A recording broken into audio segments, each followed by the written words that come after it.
لیکن اس تسلسل میں حضور ضیاء الامت پیر محمد کرم شاہ صاحب رحمۃ اللہ علیہ نے جو فکر اور علم کا اس عہد کے مطابق ایک بنیاد رکھا، اور وہ بات جو آج عمران خان کرتا ہے کہ ایک نسل، ایک سلیبس اور ایک نصاب، ایک قوم اور ایک نصاب، اس بات پہ آج سے 50-60 سال پہلے حضور ضیاء الامت رحمۃ اللہ علیہ نے کام شروع کر دیا تھا۔ اور آج اس ملک میں حضور ضیاء الامت رحمۃ اللہ علیہ کی اس خواہش کی تکمیل انشاءاللہ تبارک و تعالی ہونے جا رہی ہے۔ اور میں جب یہ یہاں سے اجمیر شریف تک اور آگے مدینہ شریف تک یہ سلسلہ سوچ رہا تھا تو الحمدللہ اس خطے میں بطور خاص بر صغیر پاک و ہند میں ابھی یہ اندازہ لگا رہا تھا تقریباً 70 کروڑ مسلمان رہتے ہیں۔ 70 کروڑ مسلمان، یعنی اسلامی دنیا کی تقریباً آدھی آبادی یہاں پہ رہتی ہے، اور اس آدھی آبادی تک اسلام کی دعوت پہنچانے والے خواجہ معین الدین چشتی اجمیری رحمۃ اللہ علیہ تھے، سید علی داتا حجویری رحمۃ اللہ علیہ تھے۔ اور داتا صاحب تو جب لاہور تشریف لے آئے خواجہ صاحب سے پہلے آئے تھے، لیکن اس وقت لاہور میں اقلیت صحیح، کم تعداد میں صحیح، لیکن مسلمان موجود تھے۔ لیکن خواجہ صاحب جس جگہ گئے تھے، اجمیر شریف، راجپوتانہ، بت پرستی، شرک، کفر کے اندھیروں کا مرکز، وہاں پہ اس نے اسلام کا چراغ جلایا۔ الحمدللہ اب اس خطے میں اس چراغ کی برکت سے 70 کروڑ لا الہ الا اللہ محمد الرسول اللہ کہنے والے رہتے ہیں۔ یہ میں اس لیے کہتا ہوں کہ ایک تاریخ ہے، یہ ایک تسلسل ہے، اور جو کل یہاں پر موئی مبارک کا تحفہ یہاں پہ ملا ہے، حضور نبی کریم صلی اللہ علیہ وسلم علماء کرام تشریف فرما ہے حجۃ الوداع کے موقع پر، جب 1,24,000 صحابہ کو آپ کے ساتھ میت میں حج کیا اور اسلام کے شان و شوکت کا ایک بھرپور مظاہرہ تھا، تو حضور صلی اللہ علیہ وسلم حج کے اگلے دن، عرفہ کے اگلے دن انتہائی خوش تھے، انتہائی مسرت کا اظہار کر رہے تھے۔ اور اس دوران لوگوں نے فقہی مسائل پوچھے، کسی نے کہا کہ میں نے حلق پہلے کیا اور رمی بعد میں کی، کسی نے کہا میں نے ذبح پہلے کیا، رمی بعد میں کی۔ حضور صلی اللہ علیہ وسلم اتنے مسرت میں ہے کہ ہر ایک کو کہتے لا حرج لا حرج لا حرج، کوئی پرواہ نہیں، ٹھیک کیا آپ نے۔ اس طرح کے پرمسرت لمحات میں آپ نے اپنے صحابہ سے کہا کہ کوئی اگر بال کینچی سے کٹوانا چاہتا ہے، قص کرنا چاہتا ہے تو اسے اجازت ہے، لیکن حلق اسرے سے صاف کرنا بالوں کا یہ افضل ہے،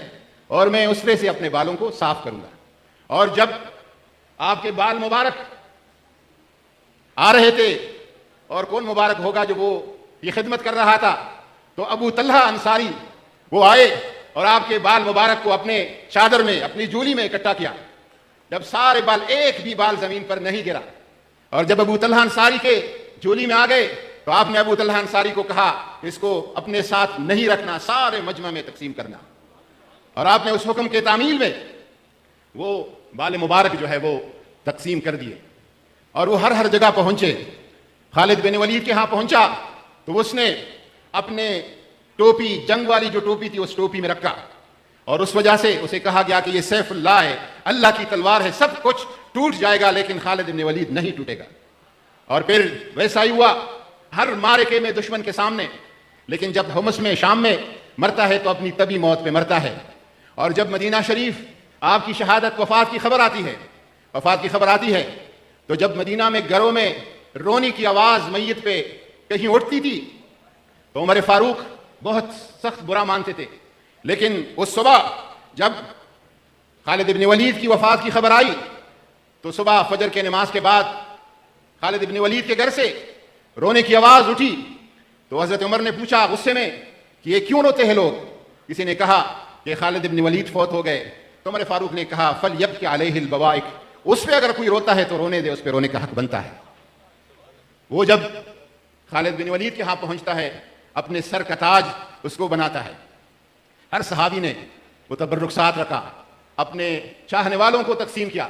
ان تک پہنچایا۔ اور یہ میں ایک بات کروں تبرکات کے بارے میں، ابھی کہا گیا کہ شیخ الاسلام ابن تیمیہ نے اس کا انکار کیا ہے، لیکن رات کو میں اسماعیل نبہانی کو پڑھ رہا تھا کہ وہ فرماتے کہ میں نے خواب میں دیکھا کہ تقی الدین سبکی شافی اور تقی الدین ابن تیمیہ حنبلی دونوں ایک جگہ کھڑے تھے خواب میں نے دیکھا، اور دونوں کو سلام کیا. اور ابن تیمیہ سے میں نے پوچھا کہ آپ کا عمر کیا ہے؟ تو انہوں نے فرمایا میرا 600 سال عمر ہے. کہ میں نے صبح گن لیا تو ان کی وفات سے 600 سال ہو گئے تھے. تو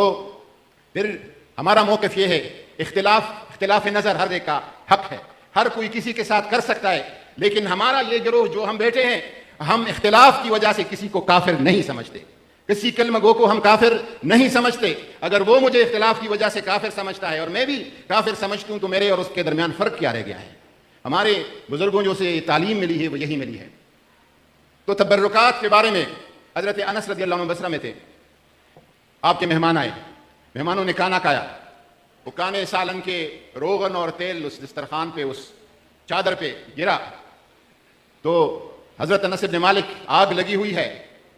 حضرت انس رضی اللہ عنہ اس چادر کو اس آگ میں پھینکتا ہے، تھوڑی دیر بعد آگ سے نکالتا ہے تو وہ چادر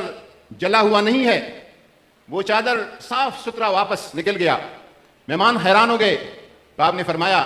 کہ کانا رسول اللہ صلی اللہ علیہ وسلم ھذا مندیل کان رسول اللہ صلی اللہ علیہ وسلم یمسح به وجہہ، یہ وہ چادر ہے جس پر حضور صلی اللہ علیہ وسلم اپنا رخسار مبارک مسح کرتے. اب آگ کو یہ طاقت نہیں کہ اس کو جلا دے. یہ تبرکات کا وہ کمال ہے اور یہ رتبہ ہے. میں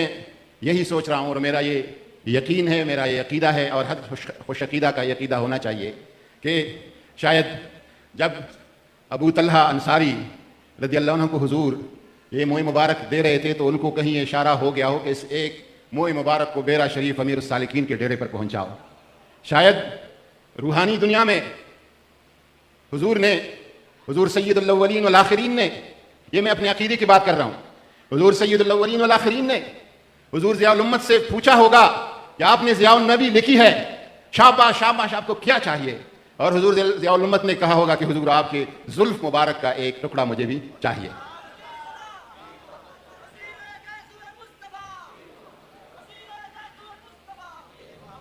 میں انہی جملوں کے ساتھ پیر صاحب آپ کو اور آپ کے خاندان کو جامعۃ الکرم کا یونیورسٹی کے لیول پر لے جانا اور جتنا بھی الحمدللہ جس طریقے سے آپ نے حضور ضیاء الامت کے فیض اور علم کو آگے بڑھانے کا جو عزم اور جو کوشش اور کاوشیں